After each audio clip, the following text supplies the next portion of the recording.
Acteurs de l'insertion, le podcast de l'Union nationale des associations intermédiaires. Bonjour à tous et bienvenue pour ce nouvel épisode d'Acteurs de l'insertion, le podcast de l'Union nationale des associations intermédiaires. Qu'est-ce qu'une association intermédiaire? Qu'est-ce que l'UNAI? Si vous ne savez pas, je vous reporte à l'épisode 0, 1 minute 30 pour tout comprendre et pour comprendre ce qui va se passer maintenant. Donc j'ai la chance aujourd'hui d'être avec Mathilde. Bonjour Mathilde. Bonjour Aude. Donc Mathilde, tu es chargée de mission à l'UDEM. Est-ce que tu peux nous expliquer ce qu'est l'UDEM? Alors l'UDEM, déjà ça signifie donc l'Union des associations intermédiaires de Moselle. C'est une union qui existe depuis 1996 et qui regroupe et représente 9 associations intermédiaires du territoire de la Moselle.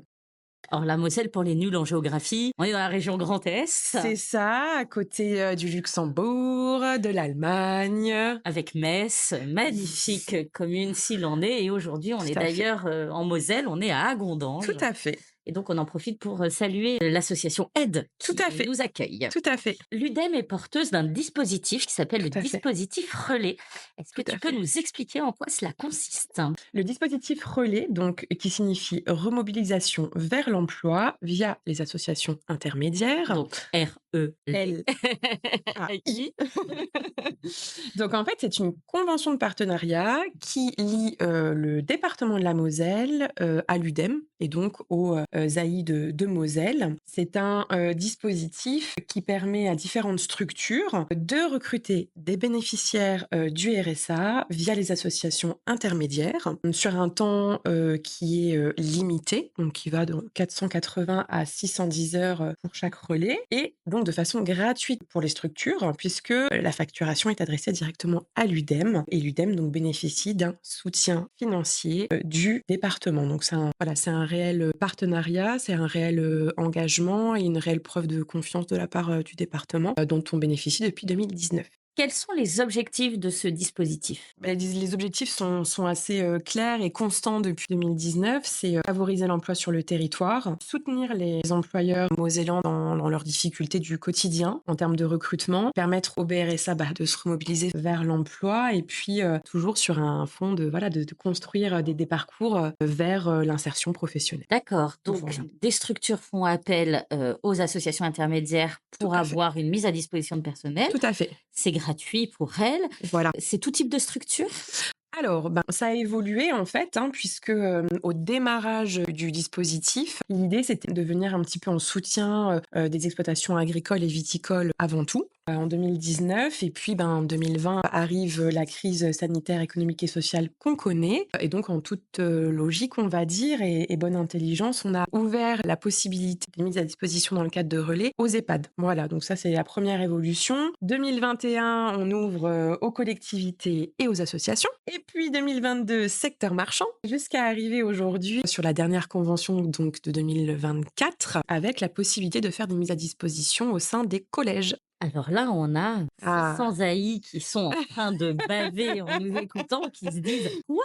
Le Ben, conseil départemental offre ça?» Alors, est-ce qu'il y a des conditions? Est-ce que n'importe quelle alors, entreprise peut arriver en disant: «Passez-moi quelqu'un gratuitement, s'il vous Alors plaît?» bon, alors déjà au niveau des collèges, c'est très différent puisqu'au niveau des collèges, ça dépend de toute façon du département. Donc c'est le département qui va émettre un besoin et qui va l'adresser à l'AI concerné en fonction du territoire. Et ensuite, pour les autres structures, exploitation agricole, collectivités ou autres, en fait, c'est un petit peu alors c'est un travail de longue haleine depuis 2019 avec les AI qui communiquent autour d'elle et puis le département aussi qui a mis en avant le dispositif relais. Mais en soit, oui, chaque structure peut venir vers nous à partir du moment qu'elle est bien dans les structures dont on vient de parler. Tout est possible, mais c'est vrai que les places après sont chères dans le sens où c'est pas seulement un relais pour un relais, bien évidemment. Le but, c'est qu'il y ait un réel accompagnement. Le but, c'est qu'il y ait une proposition d'embauche aussi dès le démarrage, que cette embauche puisse se concrétiser à la fin. Alors bien évidemment, on n'est pas sur du 100%, on est sur de l'humain, quoi qu'il arrive. Mais l'idée, c'est que les relais soient des tremplins pour une insertion plus pérenne. Donc, dès lors qu'on est une entreprise en Moselle Oui. avec un projet d'insertion, Tout à projet de fait. tendre la main vers des allocataires du Tout à fait. RSA, Tout à on fait. peut se rapprocher de l'AI la plus proche ou du conseil départemental Tout pour à voir fait. si on peut être éligible. Tout à fait. c'est quand même quelque chose de tellement beau que, sauf si tu me dis le contraire, le dispositif a reçu un prix. Tout à fait, c'est tout neuf, presque. Donc c'était le 13 novembre. Il y a eu la cérémonie donc des prix, Territoria, à l'Assemblée nationale et le département de la Moselle donc a reçu le prix spécial Fraternité pour le dispositif, Relais. Voilà, qui, du coup récompense l'innovation, la transposabilité du dispositif et forcément la bonne utilisation des fonds publics. C'est tout gagnant pour tout le monde puisque, bien évidemment, pour le conseil départemental, c'est certes un investissement, Oui, mais à terme, ce sont des allocataires du RSA bien qui sortent évidemment. du RSA. Donc on a, des externalités positives, hein, comme on dit, Tout à fait.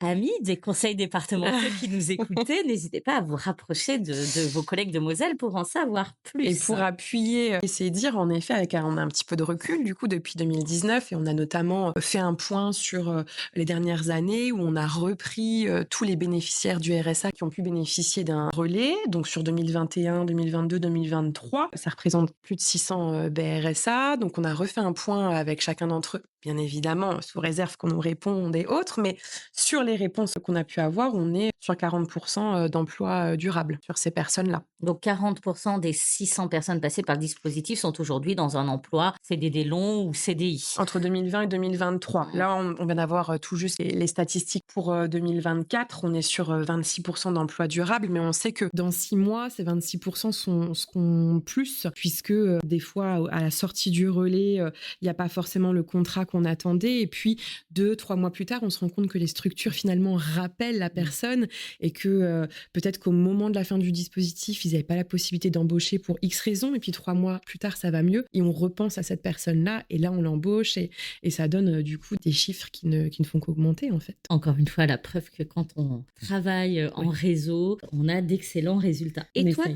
ton rôle dans ce dispositif, en quoi est-ce qu'il consiste? Déjà, mon rôle n'est rien sans celui du département parce que déjà, il y a un gros travail de leur part qui est forcément donc, d'abord, eux, ils cadrent la convention, vraiment, ils versent la subvention et après, il y a un réel travail de coordination avec eux. On ne se voit pas seulement une fois par année, on définit, les choses et on y va. Non, non, c'est tous les mois, un point ensemble. C'est dès qu'il y a une petite difficulté, un point ensemble, une interrogation, un point ensemble, enfin voilà. Et moi, au quotidien, donc je suis sur, le suivi des heures. Je m'assure que, chaque relais, avance à son rythme. Si c'est pas le cas, pourquoi? Enfin voilà, donc je fais un point avec chaque AI, tous les mois. Forcément, après chaque mois, il y a un système de refacturation puisque donc, l'AI va facturer à l'UDEM, les heures effectuées. Le travail de coordination avec le département, comme je te le disais, puisque c'est vraiment un travail, d'équipe avec eux. Ils nous accordent beaucoup de confiance et on leur rend au maximum. Et puis à la fin, des bilans, hein, forcément, tous les ans. Voilà, bilan qualitatif, quantitatif, voir ce qui va moins bien. Et c'est comme ça aussi qu'ont évolué